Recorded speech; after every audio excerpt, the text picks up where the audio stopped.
Hey, what's up, guys? This is Grayson, the Dean 221 Nichols here on the Elite Rounders YouTube channel, and we are going to be going over one of the more interesting hands from this week's High Stakes Poker Season 8, Episode 4.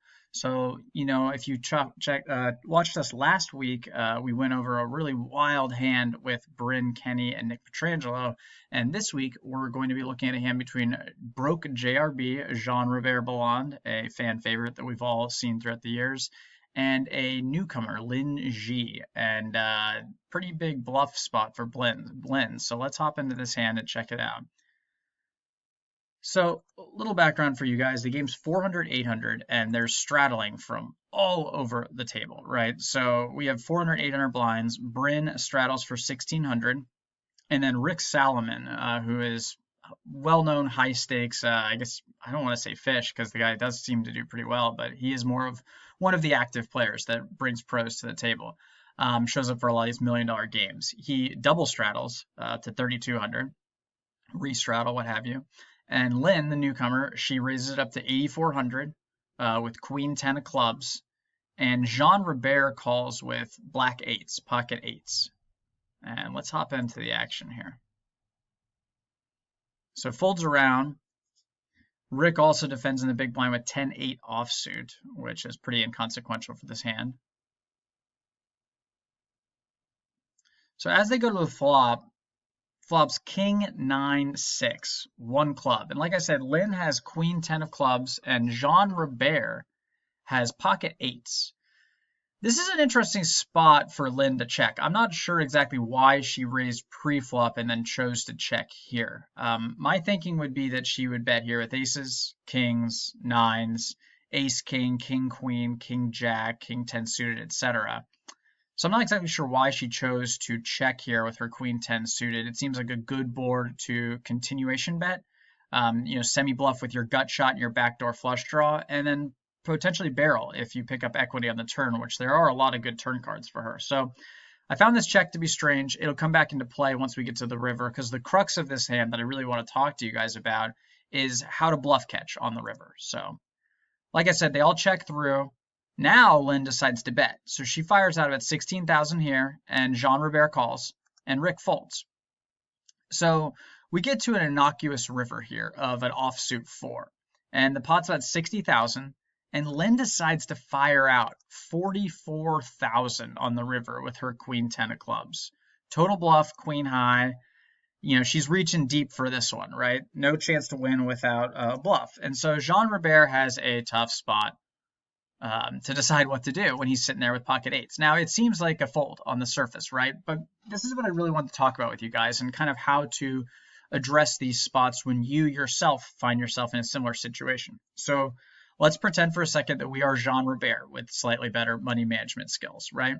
And so we're sitting here with pocket eights on the river, right? Now, the first question I want you to ask yourself is this. I want you to say, what is the worst hand that Lynn would bet for value here, okay? What is the worst hand that Lynn would bet for value in this spot? So, for instance, if she had pocket queens, do you think she'd ever bet here 44,000? Probably not. It doesn't really seem like a spot where JRB would be expected to call with worse, even though, he ends up doing that with eights, right? So it's unlikely she's betting with queens or jacks or tens or ace 9 here, right? My thinking would be that she needs to have at least a king to be betting for value here. So that's probably a king jack plus, king queen plus. Even king jack for this sizing feels a little thin. So that's where you start. You start with what is the worst hand they would bet for value. And that helps you figure out their value betting range, right? So here, let's say king jack, king queen plus.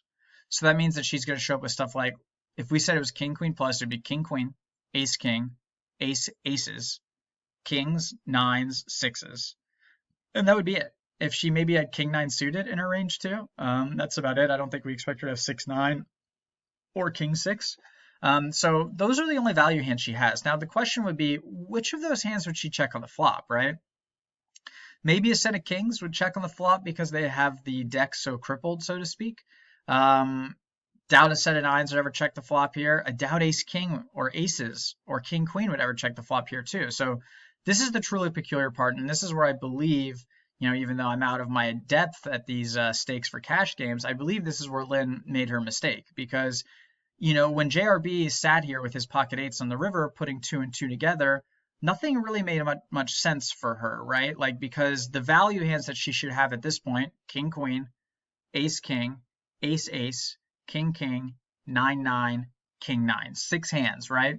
All of them figure to bet the flop for the most part, except for a set of kings, maybe. It's really the only hand that I think in that range that would make sense to check the flop. It would be strange for her to check the flop with aces or ace king or king queen. So I think this is what ended up kind of messing with her in the end and making JRB ultimately make the call in this spot with his pocket eights. I think it's a reasonable call. It makes some sense by Jean-Robert, because like I said, she didn't put together a very cogent story. Like, her check on the flop confused things quite a bit, right? So I think the issue for her should have been betting the flop. She could rep a wider range of strong hands. But back to that, I think people tend to make a mistake. People tend to bluff out of emotion, out of necessity, right? Meaning you see a scary card hit and they're like, I can't win if I don't do something. I'm going to bet. Those are bluffs out of emotion, out of a necessity. And smart players, even JRB, I'm just kidding, JRB plays well, will pick this stuff out. They notice when, things don't add up, right? So when you're bluffing, it's important that you do 2 things, okay? 1, rep a credible range. Make sure there are a number of hands that you could represent that you would play in that fashion that makes sense, right? Like, Lynne could have about 5 or 6 hands in her value range on this river. Problem is, I don't think she would check the flop with them. So make sure that your line lines up, that it coincides, it makes sense, right? So A, rep a credible range. B, know what you're trying to make your opponent fold, Knowing what you're trying to make your opponent fold is almost more important than what you are repping, because a lot of times some people don't pay attention and they're just like, this is what I have. They're just playing first level poker, their cards, and that's it, right? So I get the vibe that Lynne had a really good pulse on where JRB was at in this hand. I think she did the second part of that really well. I think she was aware that he was very capped. I think she was aware that he didn't ever have really better than pocket 10s, maybe jacks the whole time, basically the same thing as 8s here, and that he had a hand that she could possibly bluff off. So I think she had a good pulse for where he was at, but I'm not sure she fully represented as strong of a range or as wide of a range as she could have had she bet the flop. So again, interesting hand. Really loving going through these hands with you guys and talking about them. There's some fun stuff in here and some stuff to learn. What I want you guys to really remember from this week's hand is, again, when you are sitting there in the river and someone bets and you have to decide what to do, the first question you should ask yourself is, what is the worst hand they will be betting for value? Then you figure out their value range. Then you figure out their bluffing range. Look at how much money's in the pot, how big the bet is, and go from there. I think a lot of people get a little overwhelmed on the river sometimes and aren't sure where to start. That's a good starting point. Start with what is the worst hand they would bet for value and go from there. Hope you guys enjoyed this video this week. Check it out next week. We'll be doing a new video every week with the most interesting hand from the newest episode of High Stakes Poker. And check out our other free content on YouTube at the Elite Rounders channel. I hope you guys have a good weekend. Best of luck, and I'll see you on the felt. Good luck, guys. See ya.